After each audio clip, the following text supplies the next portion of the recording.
Biasanya rajin orang itu. Iya. Mungkin capek aja.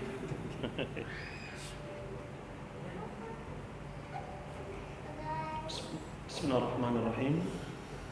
Assalamualaikum warahmatullahi wabarakatuh. Alhamdulillah. Nahmaduhu wa nasta'inuhu wa nastaghfiruh. Wa na'udzu billahi min syururi anfusina wa sayyiati a'malina. May yahdihillahu fala mudilla lahu wa may yudlilhu fala hadiya lahu. Asyhadu an la ilaha illallah wahdahu la syarika lah wa asyhadu anna Muhammadan abduhu wa rasuluh. Allahumma salli wa sallim wa barik ala nabiyyina Muhammad wa ala alihi wa ashabihi wa man tabi'ahu bi ihsanin ila yaumiddin.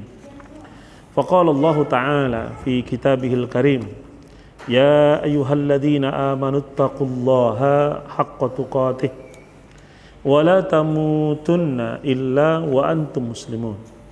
Ya ayuhan nasu taqu rabbakumul ladzi khalaqakum min nafsin wahidah wa khalaqa minha zawjaha wa bassa minhuma rijalan katsiran wa nisaa'a wattaqullaha alladzi tasaaluna bihi wal arham innallaha kana 'alaikum raqiba.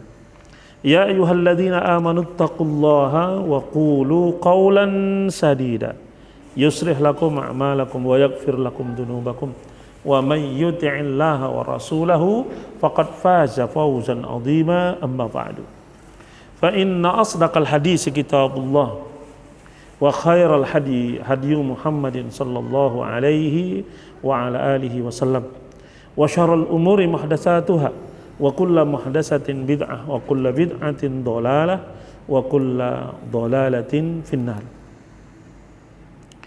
Alhamdulillah, segala puji hanyalah milik Allah semata. Marilah kita memujinya, memohon pertolongan kepadanya, serta meminta ampunan kepadanya atas segala kesalahan, keburukan, kejelekan diri kita, dan juga dosa-dosa yang kita lakukan. Oleh karena itu, barang siapa yang diberi hidayah oleh Allah Subhanahu wa taala, niscaya tiada seorang pun yang dapat menyesatkan dia. Dan barang siapa yang disesatkan oleh Allah taala, niscaya tiada pula yang dapat memberinya petunjuk. Mari kita bersaksi bahwa tidak ada ilah yang berhak disembah melainkan Allah Subhanahu wa taala semata, yang tiada sekutu baginya, dan bersaksi bahwa utusannya Nabi Muhammad alaihi salatu wassalam adalah hambanya dan rasulnya. Semoga salawat dan salam yang berlimpah selalu tercurah kepada beliau, kepada keluarganya dan para sahabatnya. Para ikhwan dan akhwat a'azzanallah wa iyyakum jami'an. Alhamdulillah, kembali pada malam hari ini kita mengadakan kajian, ya, majlisul ilmi. Kita memohon dan berharap agar Allah Subhanahu wa taala memberi kita hidayah, petunjuk jalan yang benar, memberi kita ilmu yang bermanfaat, sebagaimana permohonan kita di setiap paginya. Allahumma inni as'aluka ilman nafi'ah wa rizqan thayyibah wa amalan mutaqabbala. Ya Allah, sungguh aku meminta kepadamu untuk diberi ilmu yang bermanfaat serta rezeki yang baik, yang halal, serta memohon agar amalnya, ibadahnya diterima oleh Allah Subhanahu wa taala. Para ikhwan azanallah wa iyyakum jami'an, demikian juga dengan akhwat.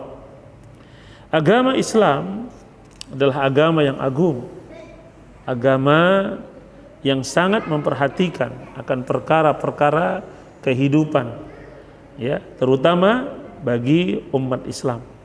Dan satu di antara hal yang mesti, yang menjadi kewajiban bagi umat Islam adalah perkara sholat.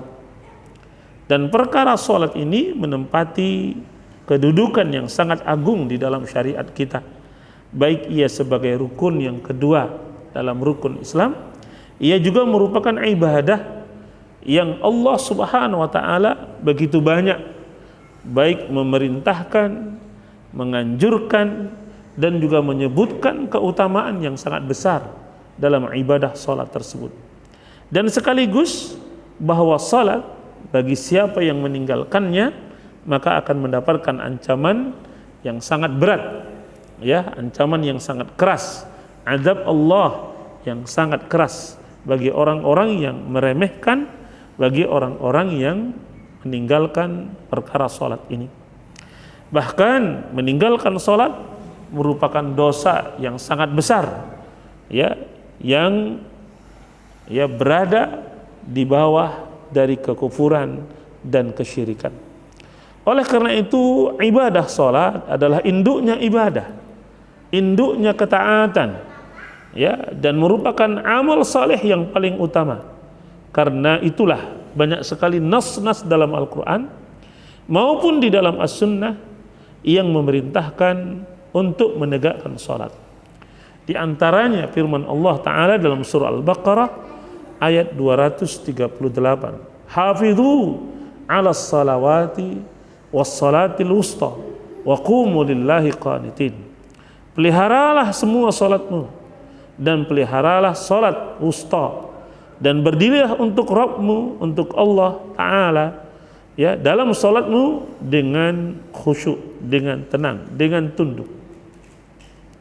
Di ayat yang lain Allah Ta'ala berfirman, wa aqimus salah wa atuz zakah warka'u ma'ar raki'in, dan dirikanlah salat dan tunaikanlah zakat dan rukuklah beserta dengan orang-orang yang rukuk, dalam surah Al-Baqarah ayat yang ke-43. Ya, demikian juga dengan ayat-ayat yang lain, ya, termasuklah diantaranya ayat di awal surah Al-Baqarah, ya, ciri dari orang-orang yang bertakwa adalah yang beriman kepada yang gaib, alladzina yu'minuna bil ghaibi wa yuqimunas shalah. Mereka beriman terhadap hal-hal yang gaib, perkara-perkara gaib, dan mereka menegakkan salat. Dan ingatlah wasiat terakhir Rasulullah SAW yang beliau wasiatkan kepada umatnya, yang beliau ucapkan sebelum beliau wafat adalah perkara salat. As-salah, as-salah wa ma malakat aymanukum. Jagalah salat, jagalah salat, dan berlaku baiklah kalian terhadap budak-budak yang kalian miliki. Hadis ini hadis sahih diriwayatkan oleh Imam Abu Daud. Hadis ini menunjukkan kepada kita bagaimana agungnya salat, sehingga Nabi kita SAW memerintahkan kita untuk menjaga salat. Ya, dan salat, ya, merupakan ibadah yang paling agung, sebagaimana Nabi SAW pernah ditanya, ya, oleh sahabat yang mulia Abdullah bin Mas'ud radhiyallahu taala anhu, salat apakah yang amal apakah yang paling utama? Maka Nabi mengatakan as-salatu, ya, yaitu salat, ya, pada awal waktunya, as-salatu li waqtiha, atau as-salah, ya, awal waktiha, ya, salat pada awal waktunya. Hadis yang diriwayatkan oleh Imam Muslim.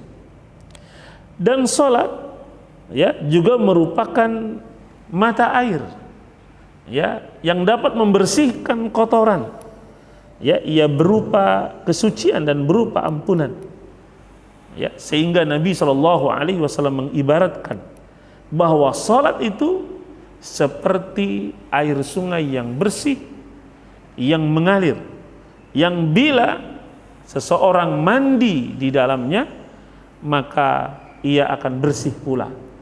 Dalam satu hadis Nabi SAW bersabda, "Ara'aitum law anna nahran bi babi ahadikum yaghtasilu fihi kulla yawmin khamsan ma taqulu dhalika yubqi min daranihi."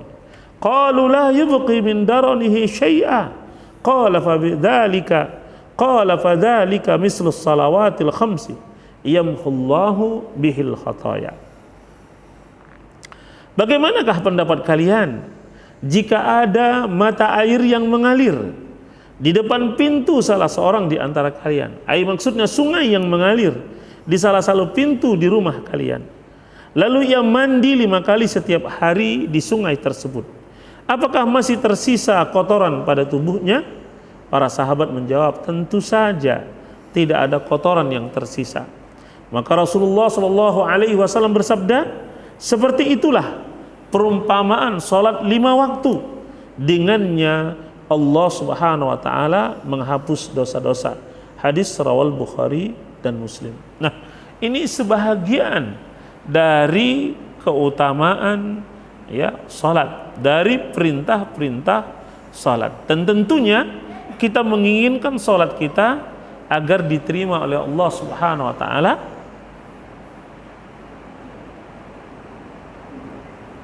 Hujan. Allahumma shayyiban nafi'an. Alhamdulillah. Ya, hujan turun. Mungkin ada ikhwan yang helmnya atau jaketnya di luar, bisa dibawa masuk, diamankan, diselamatkan.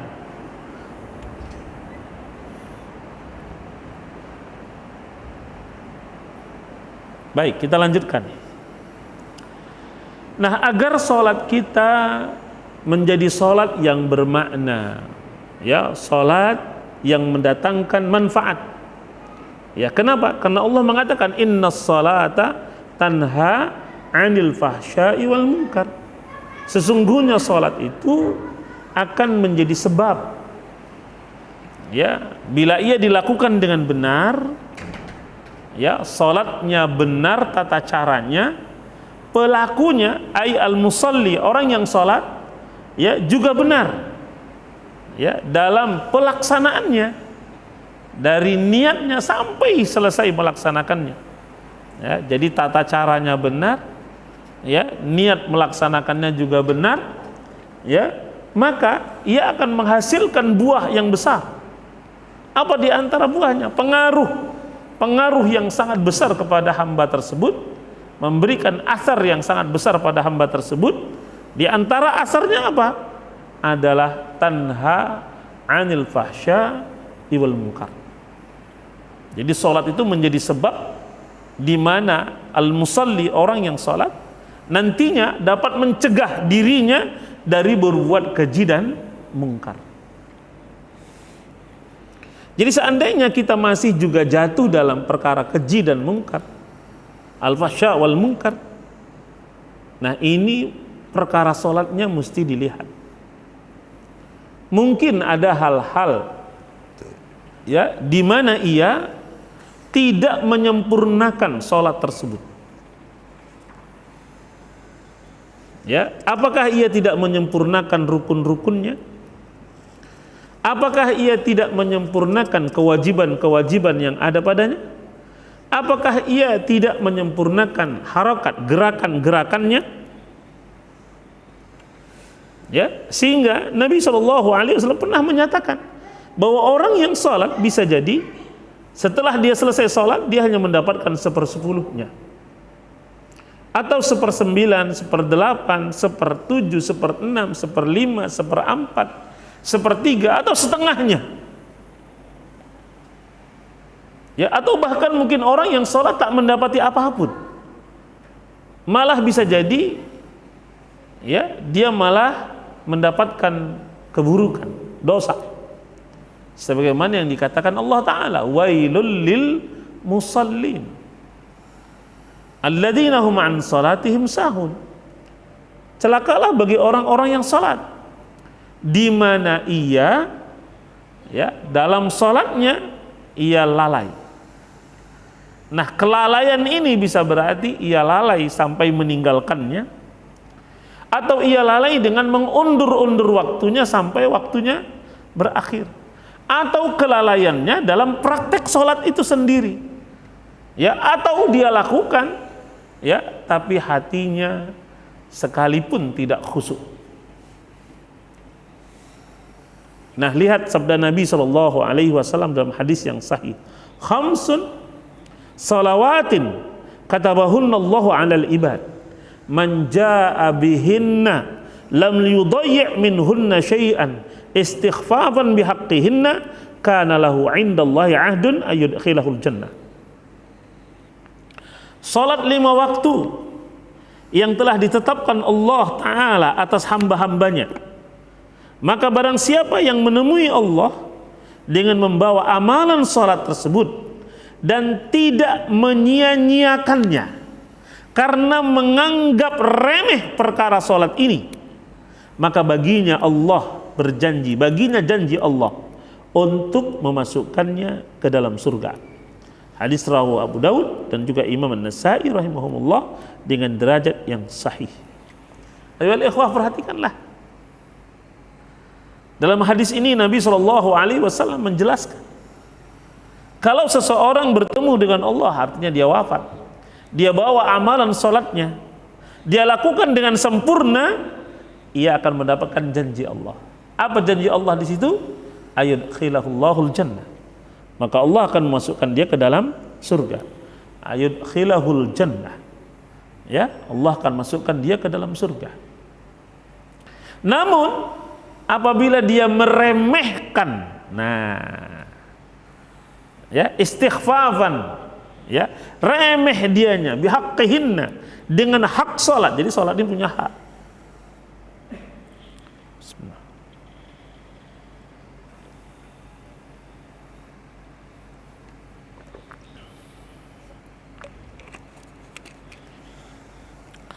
Apa hak salat tersebut? Ya, ia dilakukan dengan benar, tidak dilakukan dengan remeh, tidak dilakukan dengan sia-sia, tidak dilakukan dengan melalai-lalaikannya. Ya, baik itu menyempurnakan syaratnya, menyempurnakan rukunnya, menyempurnakan kewajiban-kewajibannya, ya, menyempurnakan, ya, sunnah-sunnahnya, meninggalkan apa-apa yang dilarang, meninggalkan apa-apa yang dapat membatalkan. Ini hak salat. Maka bila semua itu didatangkan dengan benar, dilakukan dengan benar, ia akan mendapatkan janji Allah Taala. Apa itu? Allah akan memasukkan dia ke dalam surga. Ya, nah, maka oleh karena itu kita wajib mengerjakan sholat dengan benar. Ya, karena apa? Karena sholat ini menjadi standar amal yang lain. Ya, bila sholatnya benar, maka amal yang lain juga akan menjadi benar. Tapi bila sholatnya asal-asalan, ya, sholatnya semeraut, ya, amal yang lain juga akan semeraut, akan rusak. Sesuai dengan hadis Nabi SAW, awwalu ma yuhasabu bihil abdu yaumal qiyamah as-salah, fa in salahat salaha sairu amali, wa in fasadat fasada sairu amali. Amal seorang hamba yang pertama kali akan dihisab oleh Allah Subhanahu wa taala pada hari kiamat adalah salatnya. Nah, nih. Maka perhatikan banget salatnya, karena dia dulu yang nanti bakal diperiksa. Dia dulu yang bakal diperhitungkan oleh Allah Taala. Ini hak Allah. Dan tentu hak Allah lebih utama untuk ditunaikan oleh seorang hamba. Maka tidak ada udzur meninggalkan sholat.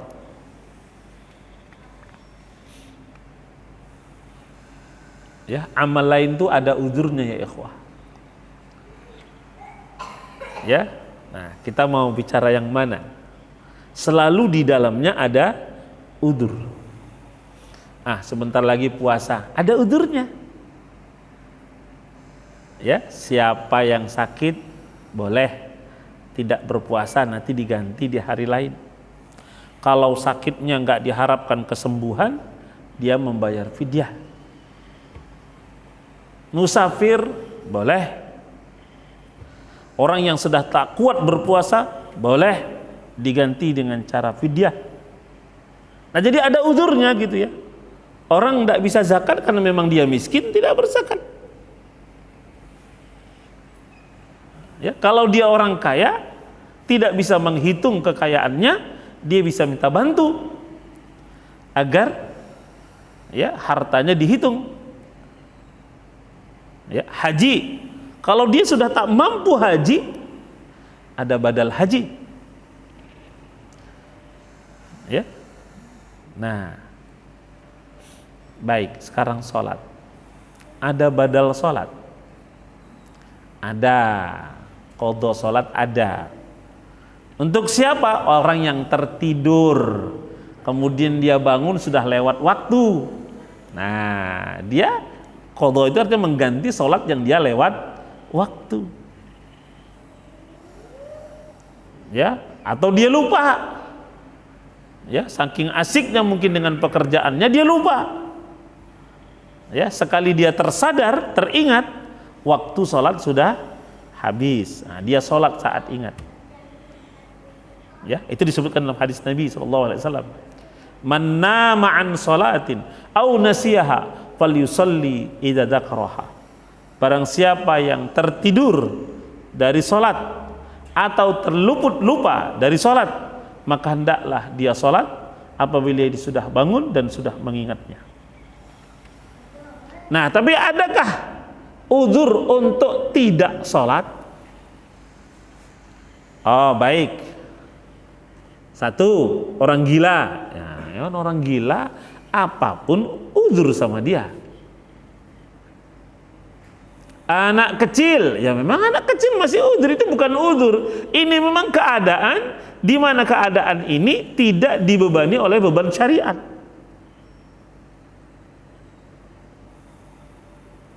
Nah, yang tadi yang orang tertidur atau orang yang lupa. Nah, sekarang apa uzurnya? Orang sakit wajib sholat. Kalau tak mampu berdiri dia boleh duduk. Kalau tak mampu duduk dia boleh berbaring. Kalau tak mampu bergerak dia boleh dengan isyarat.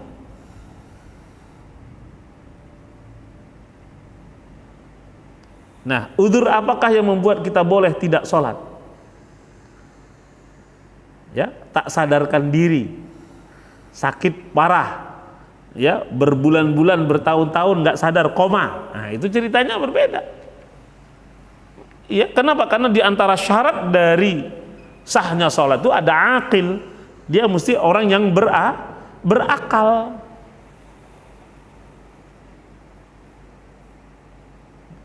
Ya, berakal.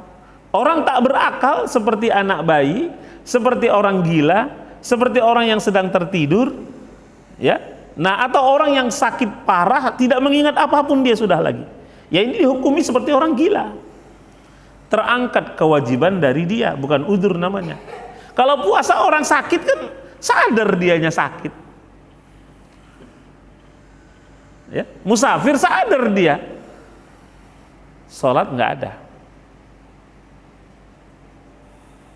Ya, jadi nggak ada uzur boleh meninggalkan sholat. Oh, perempuan haid itu memang keadaan dia tidak boleh sholat, bukan lagi uzur. Itu bahkan tidak boleh sholat. Kalau sholat tidak sah. Ya, nah, wanita melahirkan sama. Ya, nah sampai nanti habis masa nifas. Nah, coba kita ingat-ingat dulu. Apa kira-kira uzurnya boleh meninggalkan sholat? Oh, mabuk berdosa, bahkan dianya double dosanya dianya.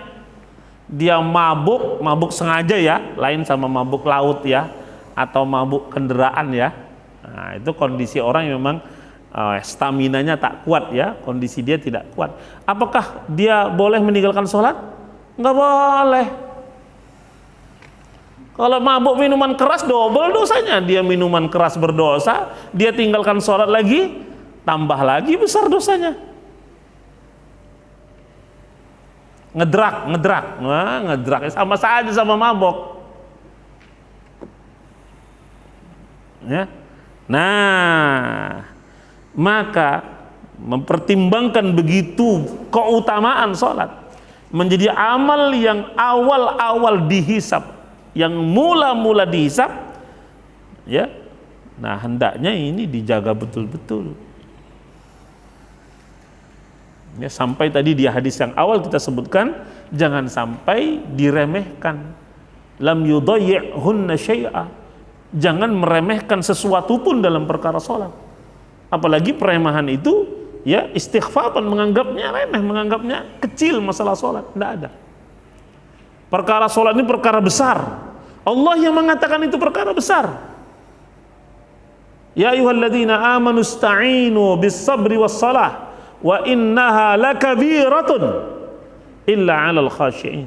Hai orang-orang yang beriman, ya, mintalah engkau kepada Allah pertolongan dengan apa? Dengan bersabar, dengan menegakkan salat, dan sungguh itu perkara besar, perkara berat, kecuali bagi orang-orang yang khusyuk. Jadi urusan sholat itu urusan agung, bukan urusan remeh-remeh, bukan urusan yang sekedar-sekedar. Enggak, ini harusnya menjadi perhatian terpenting dalam hidup kita. Ya, jadi jangan kita biarkan ya. Nah, baik. Jadi yang pertama kali dihisab adalah sholat kita. Ini jadi standar dia. Kalau sholatnya benar, nah tadi sudah kita sebutkan. Ya, supaya benar bagaimana? Penuhi syaratnya. Ya. Nah, kalau syaratnya sudah terpenuhi, baru kita melangkah untuk melaksanakan sholat. Nah, rukunnya kerjakan dengan benar. Kemudian kewajiban-kewajibannya lakukan dengan benar. Kemudian sunnah-sunnahnya kerjakan dengan benar. Ya, jangan sia-siakan, jangan remehkan perkara sunnah, karena ia penyempurna dari rukun, dari kewajiban. Ya, kemudian apa? Ada hal-hal yang dibenci bagi orang yang sholat, tapi dilarangnya di sini tidak mencapai tahap keharuman. Misalnya apa? Orang sholat sambil ngantuk.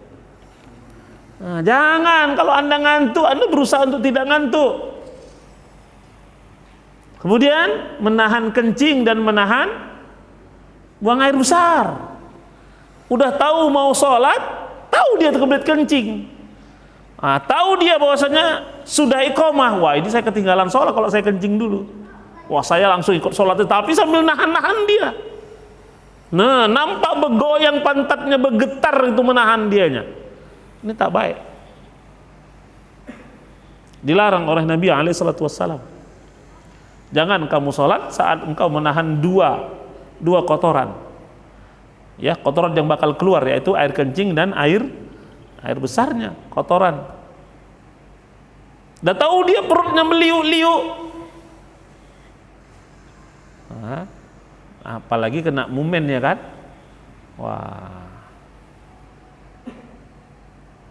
mau sholat ditahan, nanti bisa keluar yang lain nanti. Nah, jadi kalau begitu bagaimana? Kamar mandi dulu, bang lu kencingnya, wudu. Walaupun dia mungkin akan terlambat, atau bahkan mungkin dia sampai orang sudah selesai sholat, tidak apa. Ya, ini bentuk betul-betul kemuliaan dinul Islam. Ya, sehingga umat Islam itu diberi keringanan, tapi bukan sholatnya nggak dikerjakan. Jadi bukan udzur sholat, tapi udzur dalam pelaksanaan. Yang 4 boleh jadi 2 bagi musafir, yang tak bisa berdiri boleh duduk, yang tak bisa berangkat ke masjid boleh di rumah. Ada udzurnya, nanti kita bahas. Tapi udzur untuk tidak sholat sebagaimana udzur terhadap ibadah yang lain tidak ada. Orang miskin tidak punya kewajiban berhaji, tak punya kewajiban berzakat.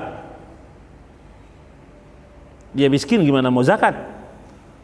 Dia miskin bagaimana mau berhaji? Pertanyaannya, orang miskin boleh nggak ninggalkan sholat? Hah? Nggak boleh. Orang kaya boleh nggak ninggalkan sholat? Nggak boleh juga. Pemimpin boleh nggak ninggalkan sholat? Rakyat jelata? Nggak ada cerita. Ibadah lain itu, ya ada sebagian yang dia mendapat udzur, boleh tidak melakukannya. Ya, seperti yang kita sebutkan tadi. Puasa. Ada orang-orang yang mendapatkan uzur untuk tidak puasa. Dia boleh ganti di waktu yang lain atau bahkan diganti dengan fidyah, memberi makan. Ya, sholat boleh diganti gak Pak? Enggak boleh. Ya. Nah, bahkan gantinya boleh orang lain. Ya tahu bapaknya udah tua, nggak bisa cari nafkah, tergeletak sakit, tak bisa puasa. Bagaimana dia memberi fidyah? Nggak bisa. Anaknya atau keluarganya boleh membayarkan fidyah. Boleh nggak Pak? Boleh, atas nama bapaknya. Nah sekarang bapakku tak bisa sholat, akulah yang sholat. Boleh nggak? Enggak boleh juga. Nggak ada uzurnya. Bapakku udah tak bisa haji. Ya, sudah daftar haji ternyata sakit mau berangkat. Wafat pula. Boleh nggak digantikan? Boleh, ada badal haji. Sholat boleh nggak badal? Nggak boleh. Kalau sholat boleh badal Pak, mungkin banyak yang badal sholat ini. Kamu kerja di rumah saya, kamu sholat untuk saya gaji. Ya kan? Bisa nggak? Nggak bisa. Ternyata tidak bisa. Jadi sholat nggak bisa digantikan. Ya, ibadah lain di sebahagian perkara bisa digantikan. Ya, zakat bisa diwakilkan. Artinya yang melaksanakannya orang lain bisa. Ya. Nah, puasa pada titik tertentu ya boleh digantikan. Pada titik tertentu ya, misalnya seseorang bernadar berpuasa, kemudian dia wafat dan belum berpuasa, belum diganti itu nadar. Boleh nggak walinya membayar nadarnya dengan berpuasa? Boleh, sesuai dengan hadis yang sahih. Man mata, kata Nabi SAW, barang siapa yang mati dan dia memiliki hutang puasa, maka hendaknya walinya yang menggantikannya. Ini hadis sahih. Nah, ada ulama yang berpendapat umum boleh juga walinya menggantikan puasa wajib, yaitu puasa Ramadan. Tapi yang paling sahih ya bahwa itu maksudnya adalah puasa nadar, puasa yang dinadarkan, bukan puasa bulan Ramadan. Tapi ada yang berpendapat mengatakan seluruhnya. Wallahu ta'ala alam. Ini ada khilaf di antara para ulama. Nah, kalau haji kita sudah tahu ada badal haji, boleh digantikan oleh orang lain. Ya. Nah, ini contoh. Sholat enggak ada. Mas, titip salam ya Mas. Nah, ini banyak dimain-mainkan ini. Mas mau kemana? Mau sholat kan titip salam ya? Enak aja ya. Mau salam sama siapa ini? Salam kepada Allah Tabaraka wa Ta'ala. Allahu Akbar. Anda menganggap remeh. Jangan remehkan sholat.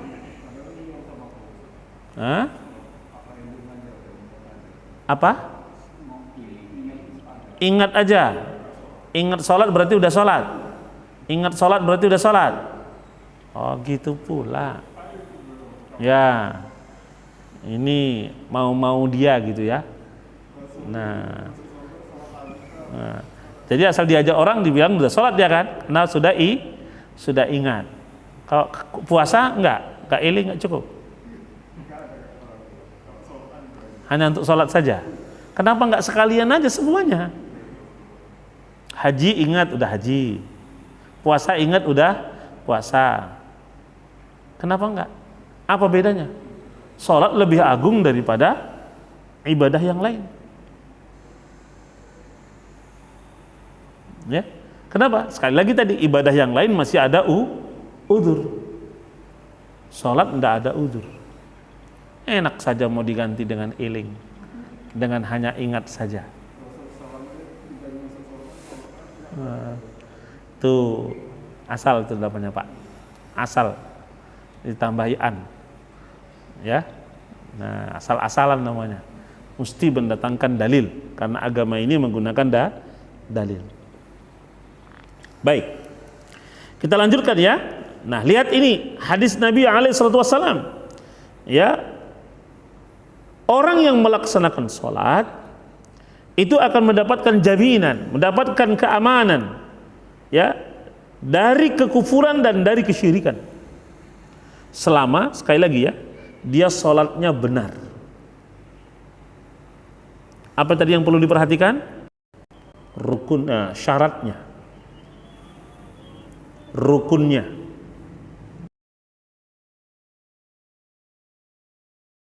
Dan sunnah-sunnahnya. Kemudian apa-apa yang dilarang, dibenci, dilakukan. Kemudian apa-apa yang membatalkan. Ini diperhatikan baik-baik ini. Nah, ada satu tambahan memang. Apa itu? Ma yubahu fis shalah. Apa-apa yang dibolehkan di dalam salat. Nah, ini 7 perkara ini bagi orang yang mau salat semuanya mesti tahu, mesti dia belajar. Ya, kalau dia nggak mau belajar, dia yang salah. Kenapa dia tidak mau belajar? Diberi Allah hidup sekian puluh tahun, tapi dia nggak mau belajar. Ya, diberi Allah 50 tahun, 60 tahun, 70 tahun, tapi nggak mau belajar. Ya, kemana umurnya dia habiskan? Ingat, dalam hadis Nabi dikatakan, la yurfa'u rijla ahadin. Ya, tidak akan diangkat kaki seseorang pada hari kiamat qabla, ya, sebelum dia ditanya tentang 4 perkara. Tentang apa? An umrihi, tentang umurnya. Dia habiskan untuk apa umurnya?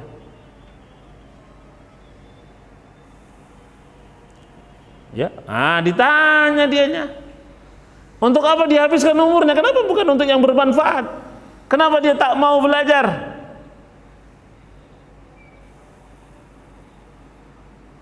Ya, apanya? Bukan gitu loh Pak. Seorang hamba itu nanti pada hari kiamat itu akan dihisab Allah. Dia tak akan bergerak dari tempat itu sebelum dia ditanya tentang 4 masalah. Nah, salah satu dari 4 itu apa? Umur yang Allah berikan kepada dia. Ya, dengan umur ini, ya, dia akan ditanya tentang badannya, tentang kesehatannya, tentang masa mudanya, ya, tentang yang lain-lainnya. Nah, di antara yang kemudian apa? Amalihi, tentang hartanya, ditanya dia tentang hartanya. Dari mana dia dapat, kemana dia infakkan, ditanya dianya.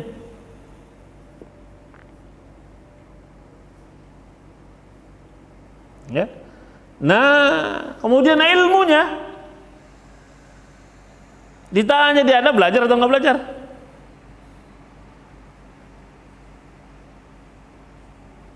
Kita ini lahir langsung suruh belajar, Pak. Orang tuanya yang ngajari dia. Bagaimana mengajarinya? Ajarkan yang benar, yaitu perlakukan dia sesuai dengan sunnah Nabi SAW. Bagaimana dia lahir? Yaitu dengan apa? Beri nama-nama yang benar, tahnik dia dengan benar, akikahkan dia dengan benar, cukurkan kepalanya dengan benar, khitan dia dengan benar, semuanya. Baru lahir itu Pak.